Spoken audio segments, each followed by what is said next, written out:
Welcome to The Leaders Who Care, a podcast powered by Dynamis Group.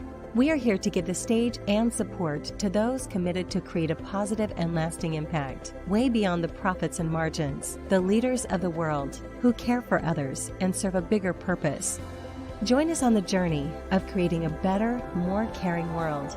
And now to your host, Marian Tamalkov.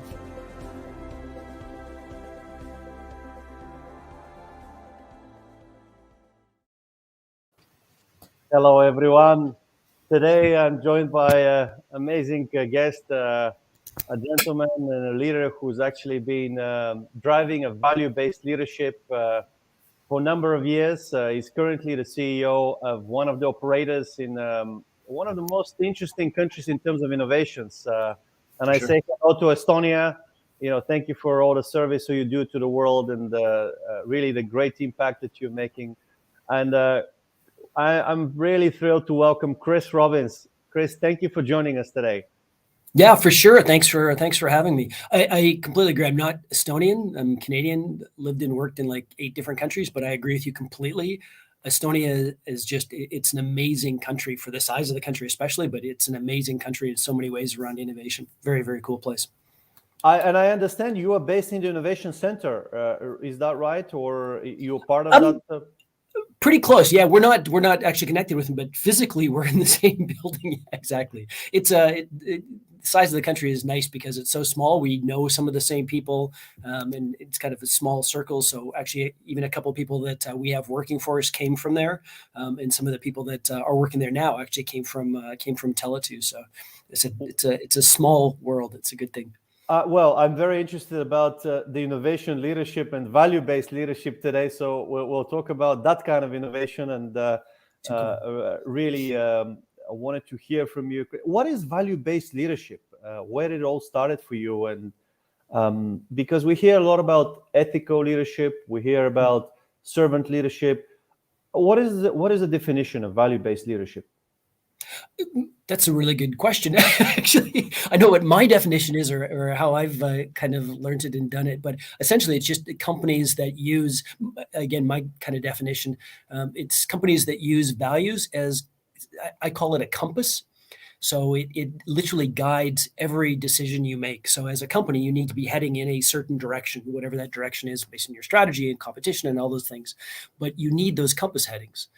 And to me, values in an organization are those compass headings. So it's the way you behave. It's the way you interact. It's the way you communicate. It's literally everything. It's almost like the personality of the organization.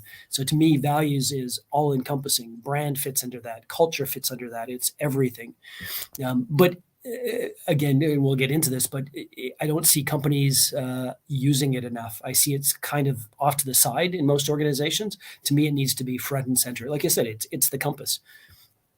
That's very interesting for many leaders, and because when whether it's a large or small organization, how do you start?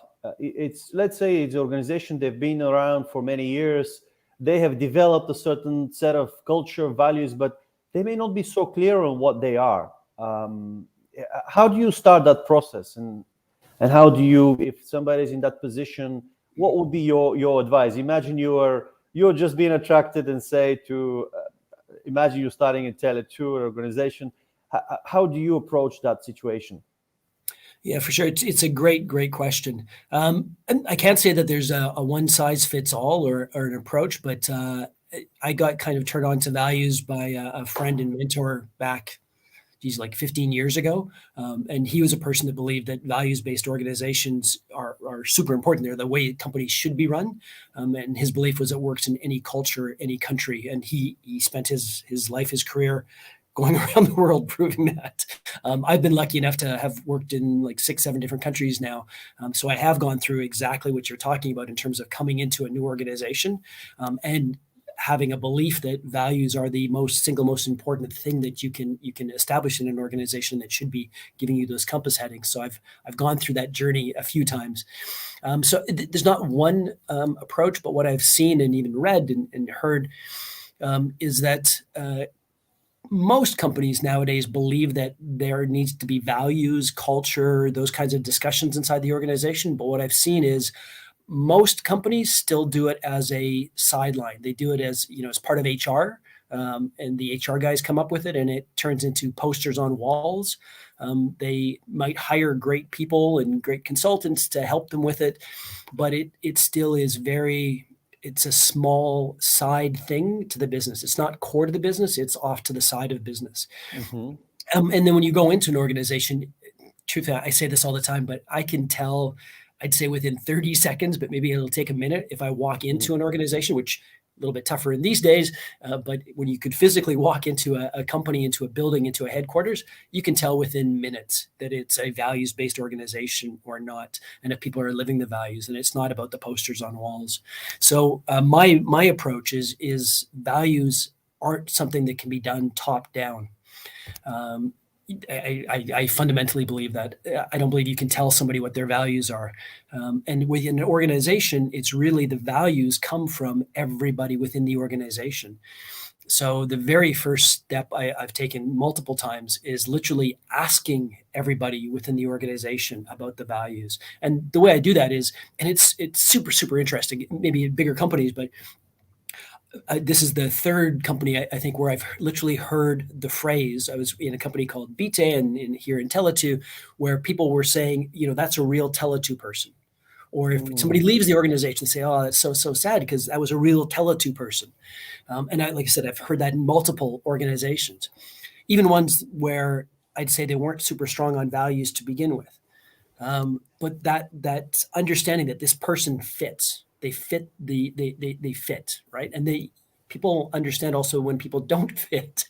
And there might be people in an organization like that. So one of the first steps I do, and I think I stole this from somebody that I was reading somewhere, but one of the first steps I do is literally I'll go out and I'll say, hey guys, I've heard a lot about a Tele2 person or a Bite person or a Vodafone person.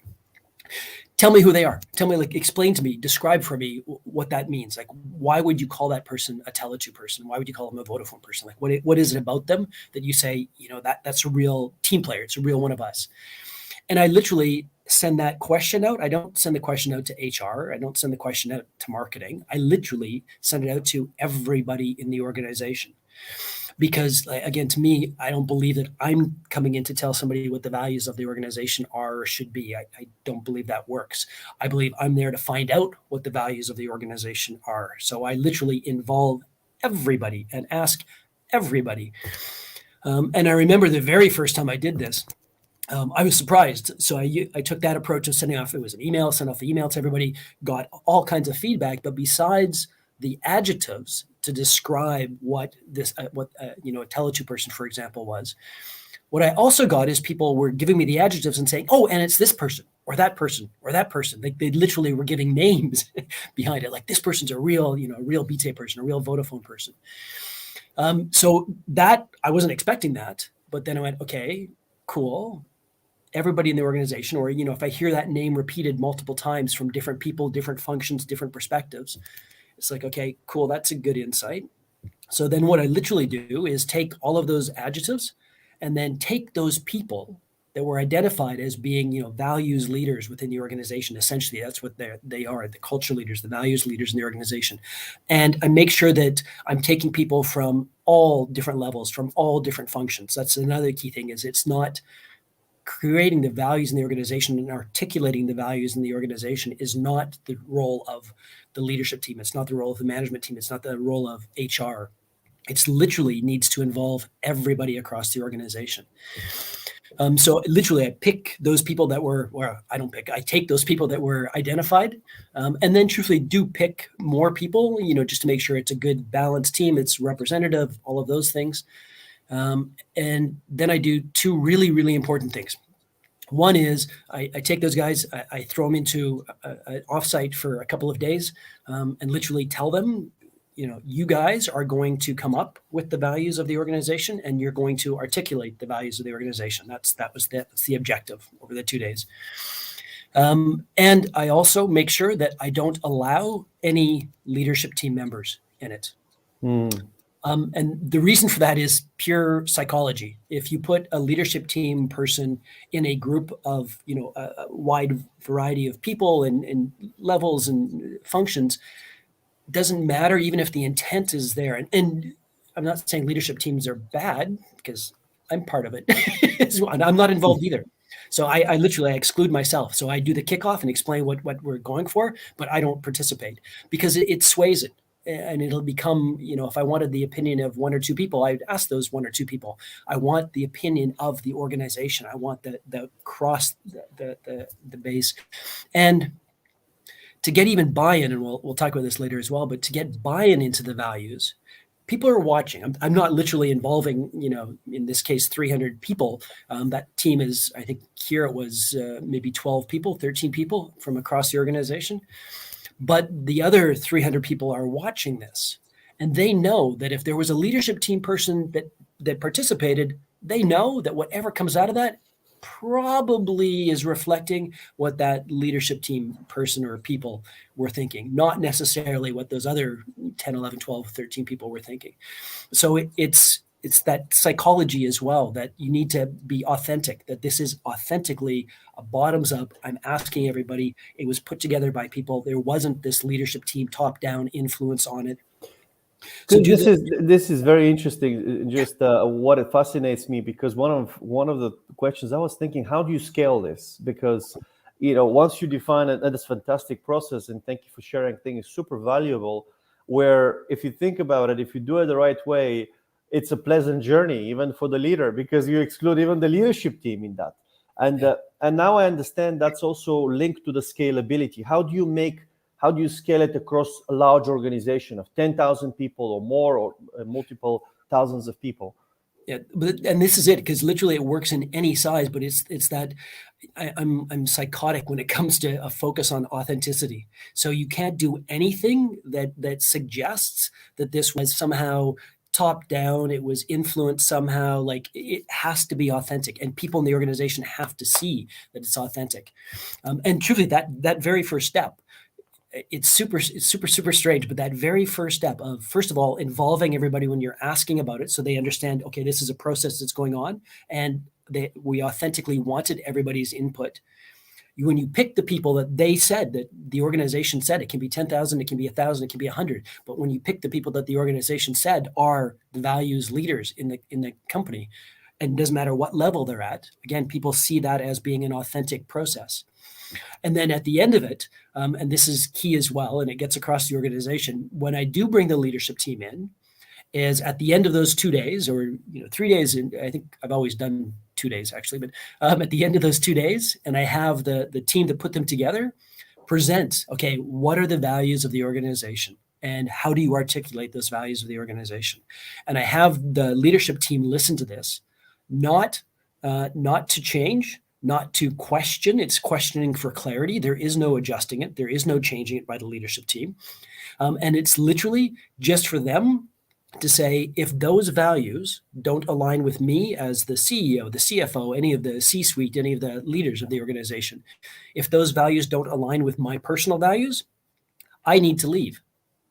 It's that clear of a message. And I've told, every time I've done this, I've told the leadership team, you're asking the questions to understand the values of this company. And if you don't align with those values, you leave. That's literally how important the values are to me. And that process. Wow. And when people hear that, and they know I'm serious about it, then across the organization, I mean, that truthfully, even in a 10,000 person organization, that authenticity gets out. Like, people start talking about it, they understand it, they know that this is real, and it is real. Like, that's the whole thing, is the entire process. I try and make sure and keep it that it's really authentic, that it's really this bottoms up listening to people. So if you protect that, I think doesn't matter the size of the organization, people understand and they feel and they talk about the fact that this is honest, that it's real. Chris, then, when you refer to leadership team, and because I imagine the process, just going into the details here, let's say the organization have nominated a number of leaders, and you pick the top 10 or 12 to be in that, let's say, core group of defining the values. And you mentioned doesn't matter what level they are. So what about if there's different levels? Somebody, it's a shop floor, somebody could be a manager, director, but not the leadership team. Do you refer to the executive team, the top 12, just to understand how that could change the dynamics in when people are suggested to actually come up with the values? Yeah, no, for sure. It's a really, really great question because it does, because I'm saying all levels, but then saying I'm excluding A level or A levels. So it's a little counterintuitive.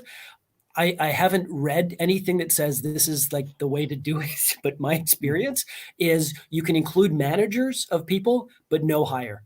So if it's managers of people who manage, like directors is what we would call them, or vice presidents, or all the other kind of cool names and terminologies, I exclude all of those. So what I do is it can be, people that aren't managing people, and the next level are the people that I would include. And again, not that there's any research on this. When I was getting those names in different organizations, and people saying it's this person, it's that person, it's this person, I would say 99% of the time, those names were either people that don't manage people or that first level.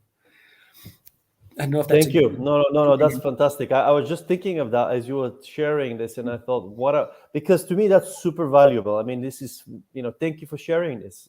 It's a fantastic process, because that creates that's one of the biggest issues. How do you scale transformation, change in organization? And often why companies are not performing is because of disconnect between leadership team and the majority or the shop floor or mid-manager level, and that's really important to have that alignment, which is a great tool of what you're just sharing, of how you can create that engagement and better connection between all parties. Yeah, no, for sure.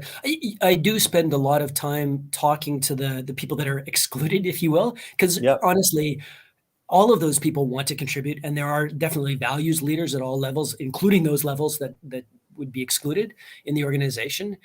So I spend all the time explaining to them why. Like, it literally is that psychology. It's, I know you want to be involved. I know you've probably got great input.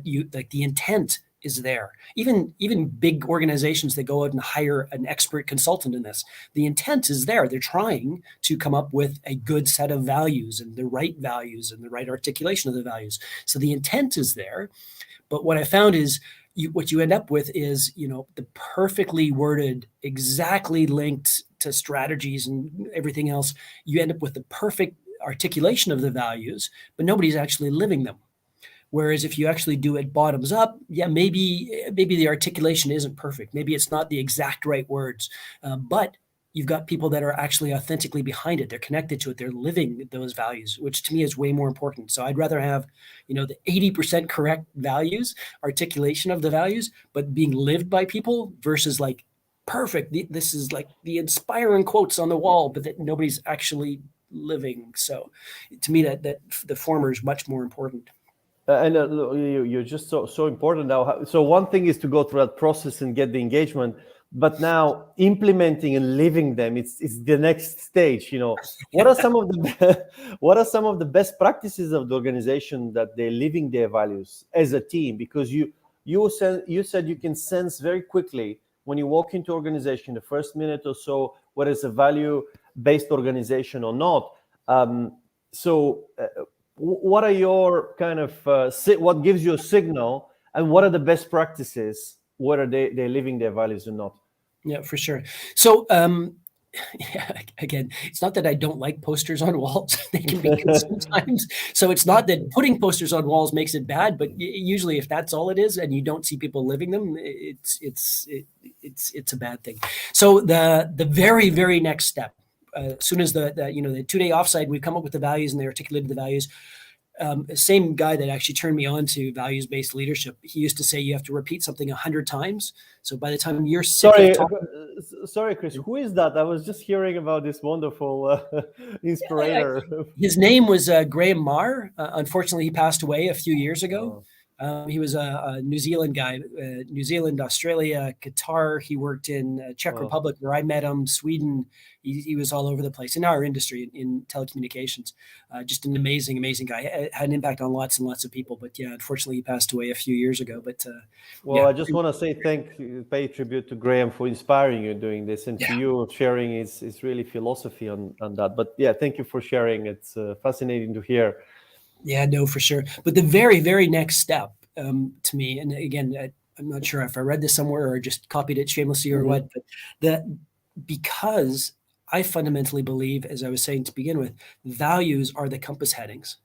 So to me, what that means is then after the values have been articulated and shared, every business decision we make, you should be able to link back to the values. And if you can't link any business decision, I don't care if it's strategic, if it's tactical, whatever, if you can't link every business decision back to the values, you're not living the values. So then, strangely enough, although this is a very bottoms-up process, to me, the misalignment in organizations happens when the leadership team and the managers in the organization aren't making business decisions based on the values. Because what happens when you do that process, and it's an authentic process, and people are going, okay, man, maybe this is for real. People are on the fence. You've got the 10, 20% in any organization that are like, oh my God, this is fantastic. I love it. I'm there. You got the 10 or 20% that are saying like, I'm not aligned with these values. And truthfully, you usually have to get rid of those people. It's not a good or a bad thing. It's just my experience. There's usually a percentage of people that aren't gonna, they're not aligned with the values. Truthfully, they're not the values leaders in the organization. The rest of the organization, the other, I don't know how I did my math, but the other 60, 70% of people, they're sitting on the fence. They're watching. They're kind of hopeful because, wow, this was a cool process. It was authentic. We all got to share. We got input. These people that we all like respect and love, they were part of this process. But what they're waiting to see is this all just bullshit or is it real? And the very first time as an organization, you make a decision, especially one that's well known across the organization, you make a decision that isn't aligned with the values, they're going to say, okay, it was bullshit. And they've fallen off alignment. And now you've lost it. Like literally, you make that one mistake and it's going to take you years to build it back up. So from the very next day, every business decision you make, you should be using that filter. Because again, it's a compass heading. So if you're saying, we need to be heading north and the organization sees you taking a step south, they're going to go, yeah, that's nice, but we're not actually living those values. And if the leadership team and the managers and the people making decisions aren't living the values, nobody else in the organization is going to, because they know it's going to be counter to their culture. It's super, super important step. And I've made this mistake at times. I believe at least I'm always using the filter of the values to make business decisions, but I'm not always explaining it that way. And that's a gap. So I always have to kind of correct myself that every time we're communicating a major business decision, even a minor business decision, I should be able to, and I need to explicitly link it to the values. And that, like I said, that's a practice I forget sometimes. So I have to kick myself in the ass to go, okay, stop doing that. Always linking it back into those values. And then people, like I said, once you start doing that, then that 60% that are kind of on the fence start to feel more and more comfortable because they're seeing it, right? They're seeing that direction. They're seeing that the values are driving business decisions, which is the most, like I said, probably the most important part of it. Fascinating, honestly. It's not an easy process, I thought, especially if let's say you're someone who is interested in a value-based leadership, you're a CEO or vice president of an organization, you have your own division of business that you want to make a profound difference. You haven't done that, but you want to really do it. And you're sharing some really important things. What could basically hold you back? I mean, you mentioned if you make some wrong decisions especially at the beginning, that could take you years to repair. What would be your advice to someone who is starting out right now and is ready to go through this process? What is the preparation both they need to be ready as a leader, mental, but also what to expect to anticipate in terms of challenges, because there will be multiple from the board and so just trying to think of somebody starting out and I want to do this, but what should I expect? Yeah, for sure. So again, at least based on my experience of having done it a few times, the pressure, the challenge doesn't come bottoms up; it comes top down always. And again, it's not because I've worked in group structures as well. It's not because anybody up above, even myself or the leadership team, it's not that they're bad. They have the best intent. They can contribute as well. The thing is, if it becomes top down, it's not authentic and you're not going to get that engagement across the organization. So I've actually found I've never found any resistance from the organization, the bottoms up part. Where I find the resistance is people, the leadership team want to be involved. They want to be driving this. They want, I said, it's an authentic, it's a good intent, and I get it. But from before you even start this process, you need to be clear with people that they can't be involved. Because if they're involved, it might get to an outcome that they feel more comfortable with, but it's not going to be lived as much. I think it was, maybe I did steal this from somebody. I think it was Tony Shea in Zappos. Guy talked about this. He built a company from scratch, but he said, after a few years, it was a good performing company, but he didn't feel like he wanted to go there. He didn't like being in there. And they had like the perfectly articulated values, and they did it top down. They did it with experts and all the rest of the stuff. And he was one of the first people, at least that I was reading about, that did this bottoms up approach and was saying, I'd rather have it the 80% being lived than the 100% not being lived. And like I said, I always find that disconnect comes from, the people on the leadership team that I say, you can't be involved or you can't change it. You can't challenge it. You just have to accept it. Or people, even above me in organizations, like you said, boards, or if there's group structures. And it's not because they always have good arguments that, I want to be involved and I understand brand and I understand culture. And I get that. Even me. Holy crap, I've been spending, the last 15, 20 years of my career focused on values, and I don't get to be involved in coming up with them. So even for me, it's this mental thing. And that's the area you're going to get challenged on. That's the area you're going to have to spend all of your time up front, is on the management team and the people making decisions, that they can't be involved, but they need to be living them and making business decisions based on them when it comes out. So that's a challenge. That's the biggest challenge, actually, is to make sure that you manage those guys, if you will.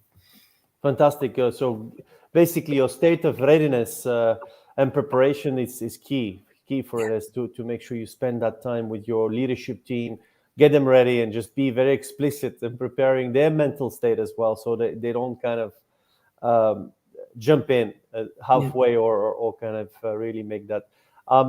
Do you see a correlation between strong culture and a great customer service or customer experience? And obviously, some people are defining the two different kind of dimensions of customer service and then customer experience.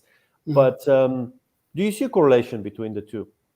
Yeah, for sure. So I'm besides being kind of passionate about values, I'm also very passionate about customer experience and customer service. It's not rocket science, but I think in any industry on the planet nowadays, you have to be.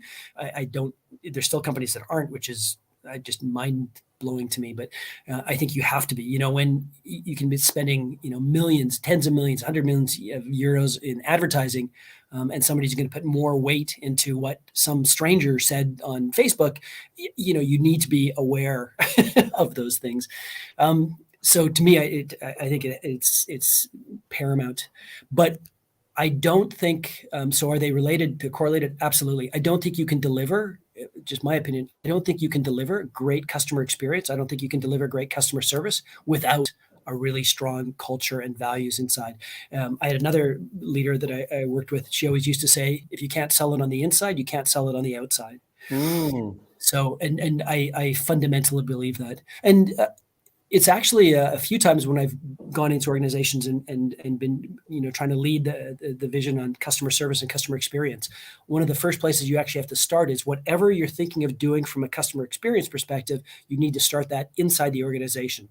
Otherwise, again, you don't have that authenticity and people are going to be calling bullshit on you. So to me, it's super, super important.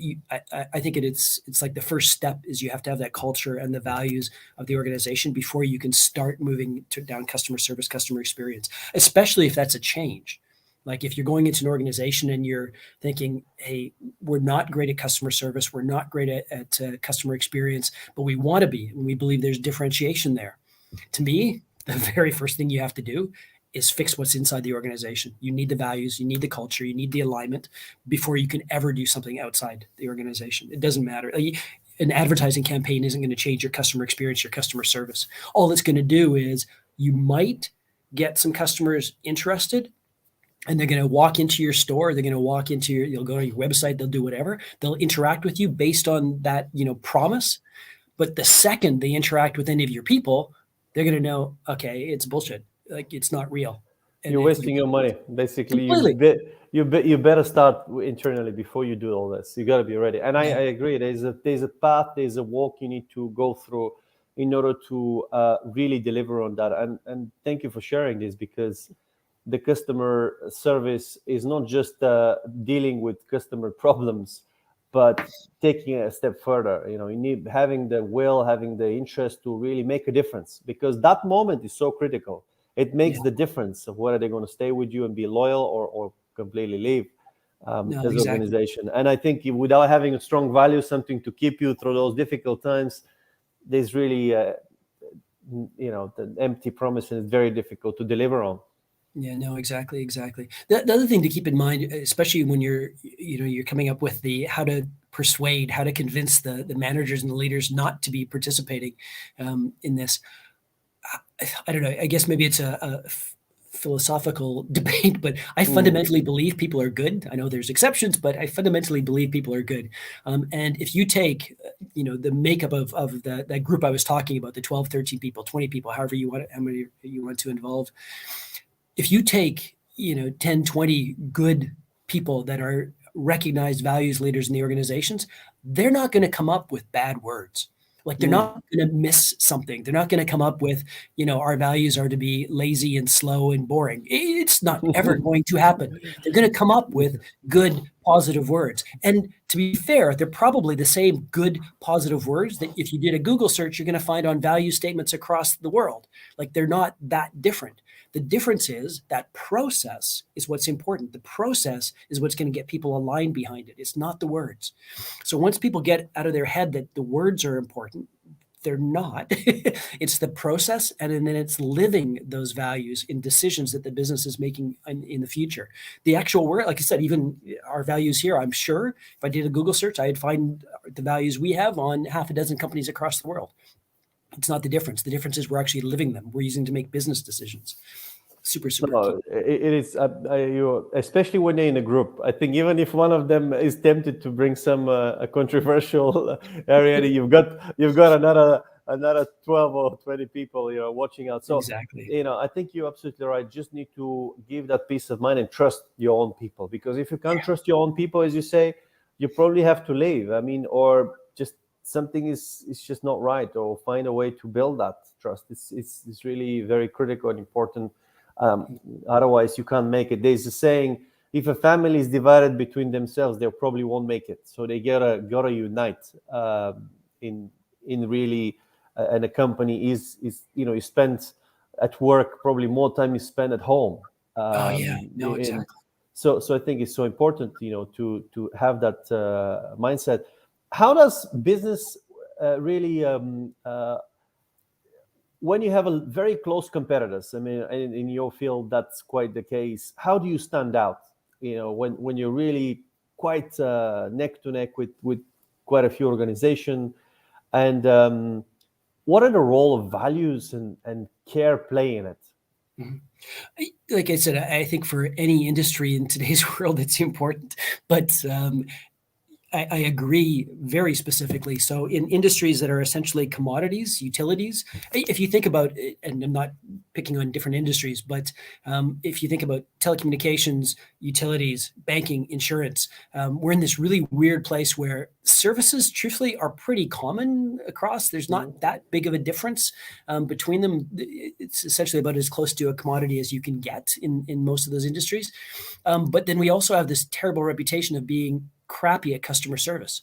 Maybe it's because we came from utilities background. Like you had to be a customer of ours to have the utility. It's interesting.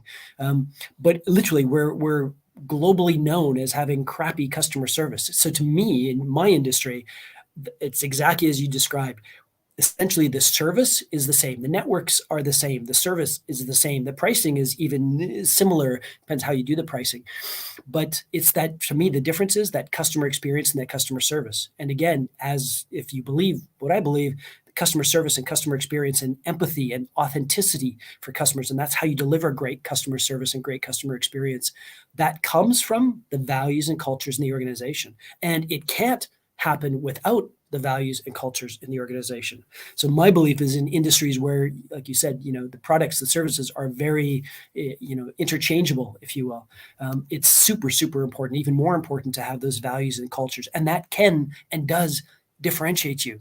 And it's bizarre because you think, okay, the way I deal with customers is going to differentiate me. Well, anybody can do the same thing. You can't. I've seen organizations try and do it, but if you don't have that first step of the values and the culture of the organization, it doesn't work. This is a fun little thing I do because I'm constantly like looking for customer service and customer experience and values and culture. When I see a big, huge advertising campaign, which happens in almost any country at least once, twice a year in those industries, banking, insurance, utilities, telecommunications, there's almost always once a year, there's like some big brand campaign about we're focused on customers. Fantastic. Great. I've done big brand campaigns about things like that too. Fantastic. What I'd love to do is then go into that organization and talk to a bank teller, talk to somebody in one of the retail stores and ask them what changed. And my experience, at least, is about 95% of the time, what the person will tell you is either nothing, or they'll tell you that there's a new leadership team in or a new CEO in. And that's why we've done this big advertising campaign, because we somehow think a big advertising campaign is going to make us customer focused. Nothing's changed. And if the employees know that nothing's changed, guess what? Nothing's changed.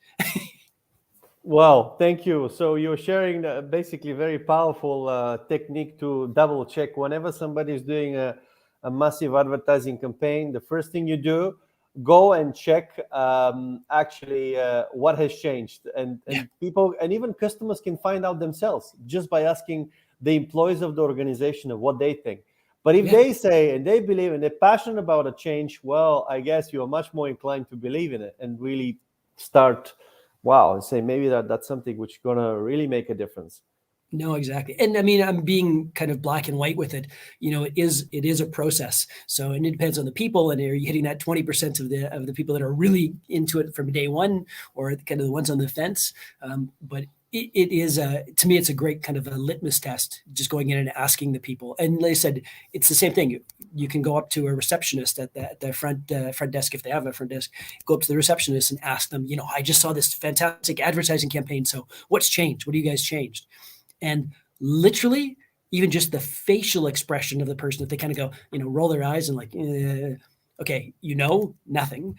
But the flip side, and I've had this as well occasionally, where they get so excited, they're going to tell you what we've done, how we did it differently, what we're doing differently as an organization, and they're passionate behind it, then okay, something's actually happened in this organization.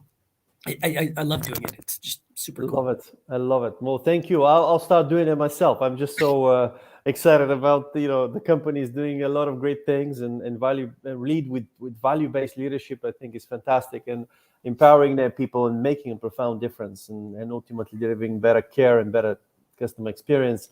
Yeah. What happened, or do you have a case when somebody bridged the company values, and what do you do when that happens?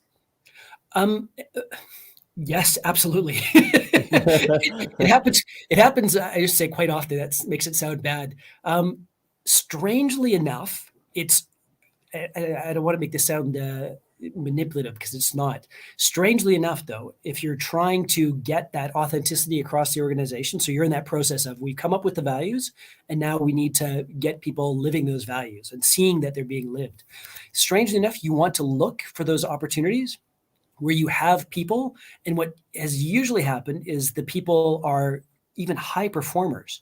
They're doing good sales, for example. They're doing good at something. They're doing good marketing. They're doing good something, but they're not aligned with the values. And truthfully, once you've articulated those values, you can go almost anywhere in the organization and ask people, and they can point out those people too. And what they're waiting for you is to see, again, are you making decisions based on those values? Are you going to get rid of that person?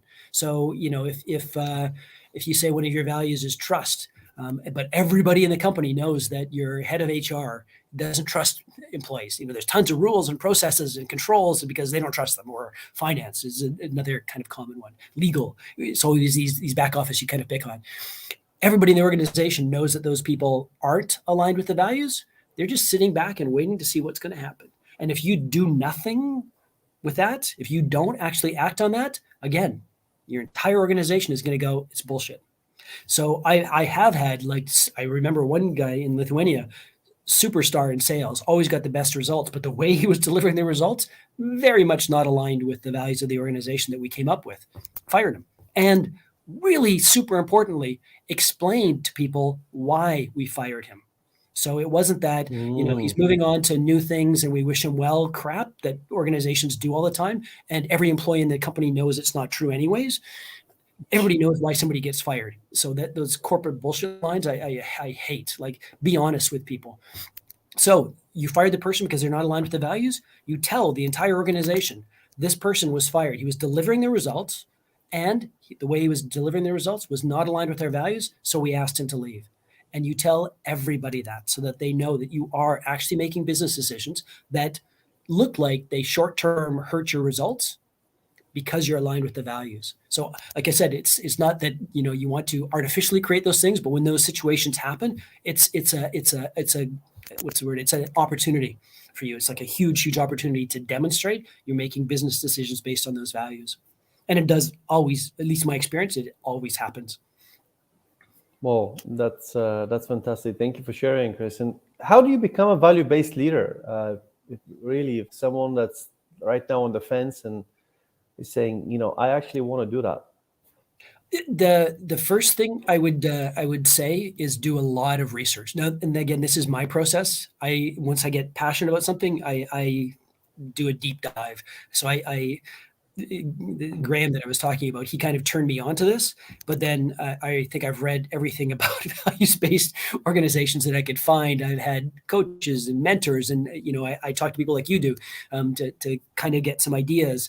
I learned by doing stuff like this, truthfully. The more I talk about values-based organizations, some of your questions, the thought process when I'm talking about them, that teaches it as well. So I would instantly start doing a deep dive, and there's some great examples of organizations that have done values-based leadership. I would dive into those and get inspired and start thinking about how to start doing those things. So the very first step is the research. Truthfully, it's the grunt work that you have to do to learn something about it. Oh, fantastic. Well, and once you do the research and you're ready to launch, there's always, I guess, uncertainty because you're doing something you've never done before. Is there any practical advice how to, apart from the research and you're ready to launch, is there any other practical advice that would be important for them to start implementing and defining and living that? Because if you don't live that yourself, it's like it's the same thing, right? So can you practice on yourself before you're ready to launch it and just see how it is? Yeah, it's actually a really, really good point that we kind of skipped over it. I'm a huge believer, obviously, in values-based organizations, but I'm actually even a bigger, more passionate about values for individuals. So I've done values coaching for individuals, for students. So I believe one of the key things for any human being is to understand your values, why you get up in the morning, what drives you. Even sometimes you're not living your values. You're unhappy. You don't know why. You might have a great job, a great career, a great whatever, but you're unhappy and you don't really know why. My experience is most of the time it's because you've got one or two of your values you're not living. And it's kind of tough to live your values if you don't know what they are. So there is actually a process to understanding your own values. So it was a great question because, and I skipped right over it, before you try and change an organization into a values-based organization, you need to understand your own personal values. That self-awareness, I think it's even in EQ, self-awareness you need before you can actually get that group awareness going. So I would spend a lot of time understanding your own personal values. I mean, mine, can't see them. I have my personal values tattooed on my arms. That's how clear I was. I wouldn't recommend that to somebody until you're very, very, very clear on your values. It'd be bad. But like literally that kind of clarity on your values, on your personal values, super, super key. Question, Chris. What about if values change? Does value change? And what if they change? Do you add them more or you with the tattoos? I'm just starting to think, how is that going to work? It's too funny. It's a great question too. So again, for me personally, no. But like I said, I've done a lot of work and a lot of research on it. So most of the research says that values come from a very, very young age, and that they don't change. They're the things that motivate you. What changes is your understanding of them, and your articulation of them can change. So that's why like I said, I'd never recommend to somebody to do like one value session and then get tattoos.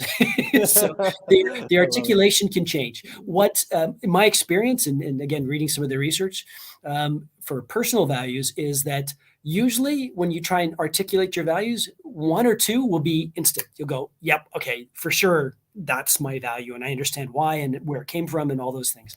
There's usually one or two that it takes some questioning. It's like, why does this motivate you? Why do you act that way? Why do you behave in this way? And you have to go through that why a lot, and that will get you to a different articulation of it, a different definition of it.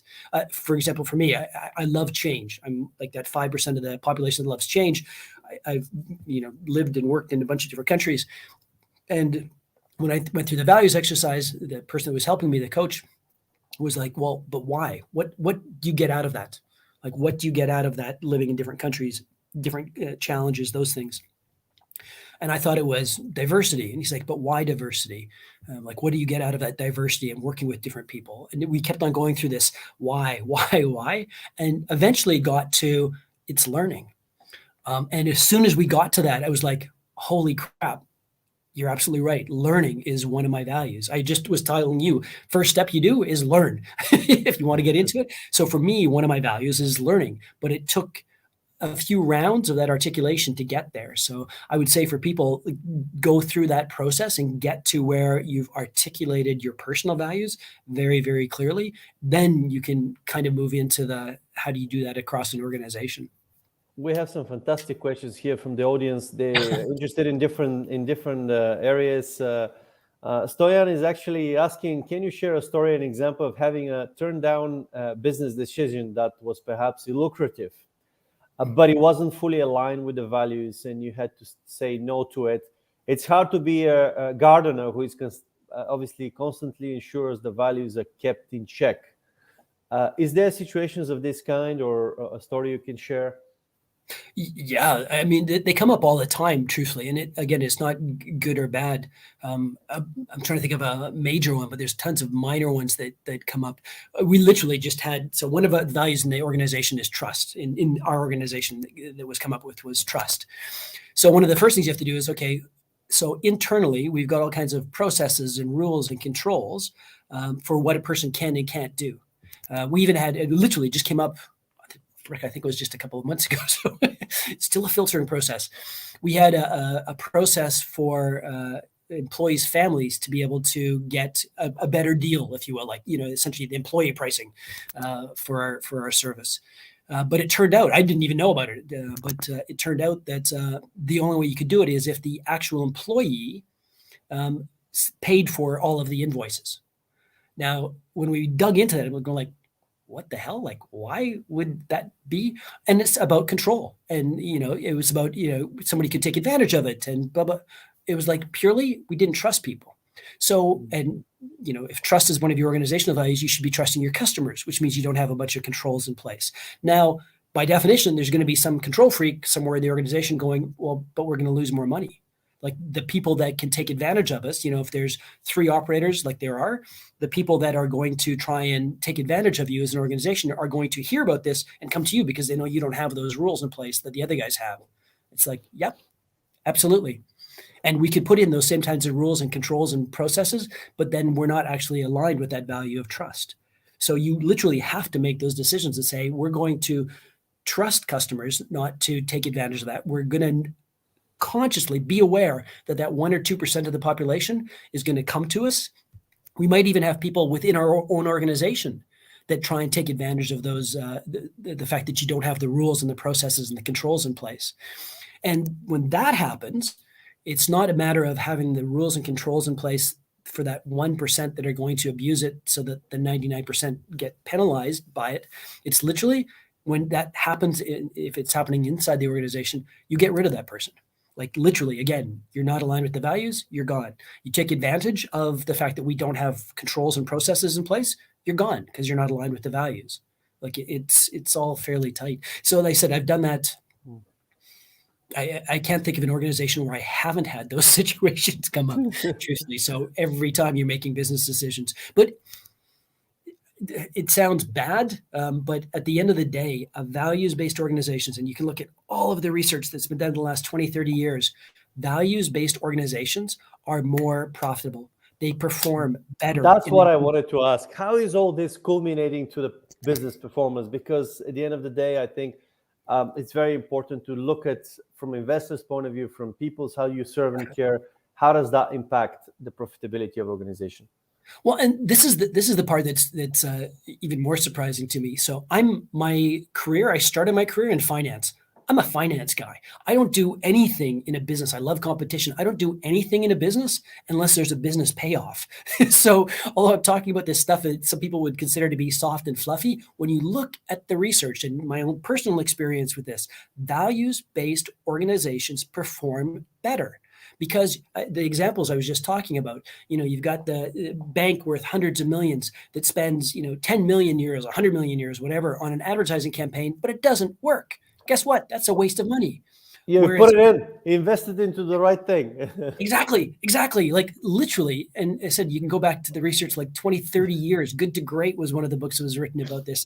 And strangely enough, the companies that are still like the top of the class when it comes to values-based organizations still are outperforming everybody else. So to me, I always have to remind myself to explain this to people, especially in finance and like you said, investors.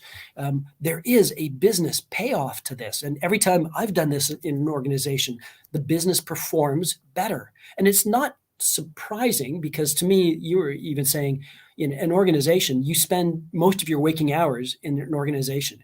If you can go to that organization and you know that it's aligned with your personal values, you know that it's a values-based organization that's making the right business decisions based on values, you're going to be a happier person. You're going to be a better performing person. So efficiency improves, effectiveness improves, like literally everything in the organization improves because you're a values-based organization. So by definition, you're going to have better results than somebody that's not a values-based organization. So like I said, I'm a finance guy, hardcore. So everything, there's a business payoff to this. Which links very well to the next question that Stern put it forward. How can one inspire a culture of managing up, empowering people to lead and take ownership and initiative, no matter what their role or title is? I guess, through what your philosophy and the value-based leadership is, how that can be nurtured and be continuously inspired. So it is that you live it.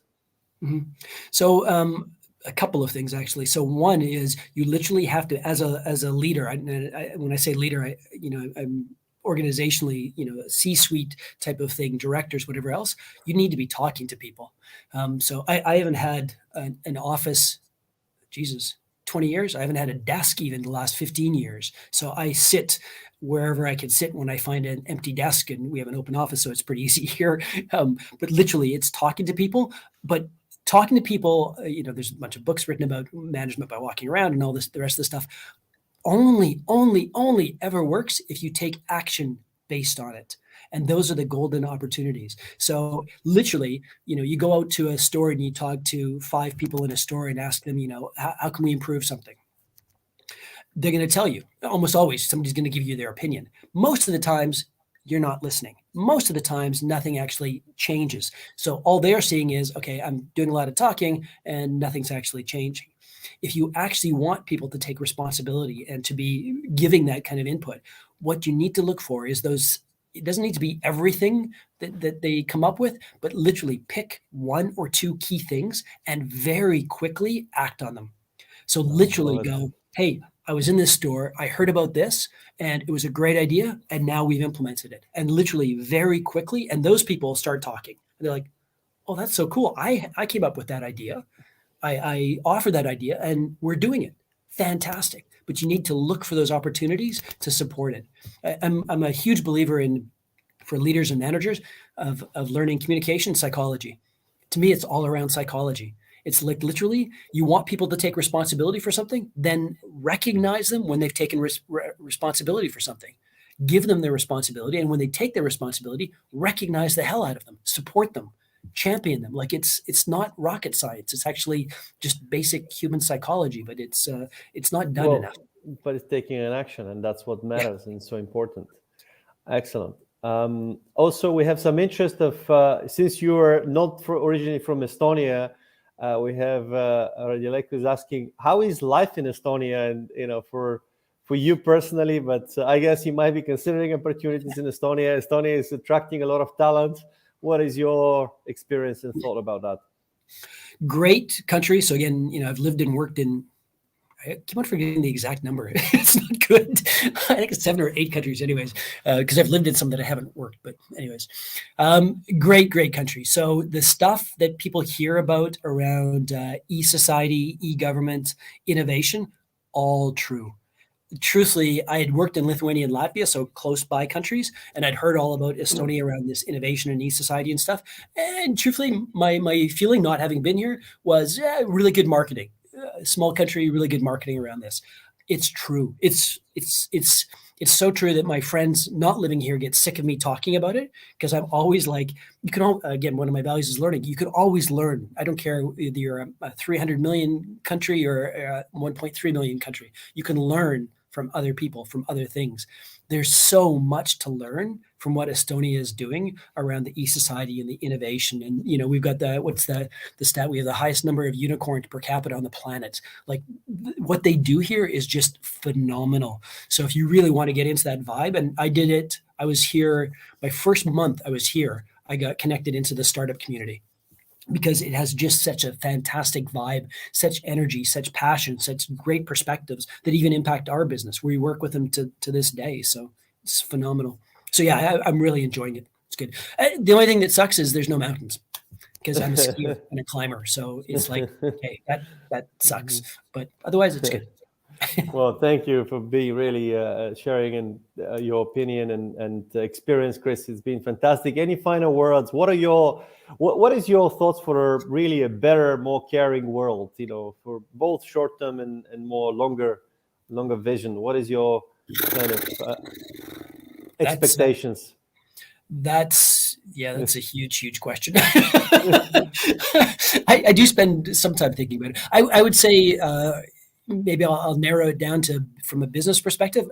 And I talk about this all the time. So I would say understanding your own personal values, if you're trying to go down the values thing, is super, super important. And even if you're not wanting to do a values-based organization, even if you're not a leader, I tell new employees here that are in their 20s, very first thing is understand your own values. Do the work to understand your own values. So super important for anybody that wants to be in business, managing people or leadership roles or manager roles, those things. Communication and psychology. I get asked by students all the time what to study in school. And yeah, you need the finance, you need the marketing, you need all those things because everybody else has them and they're foundational. But I still see a massive gap, which means there's a massive opportunity if you know communication and psychology. Because literally everything in business is communication and psychology.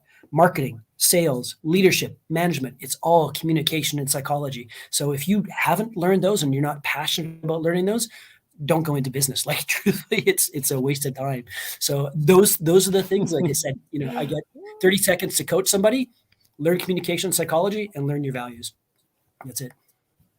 Well, I love it. Thank you so much, Chris. It's been fascinating having you here, sharing so much value for our audience and the leaders who cares. As you know, we're on a mission to actually bring together some of the most caring leaders from every corner of the world. And thank you for joining us from Estonia. Thank you, Estonia, for doing all these great things and inspiring and sharing those knowledge as well today.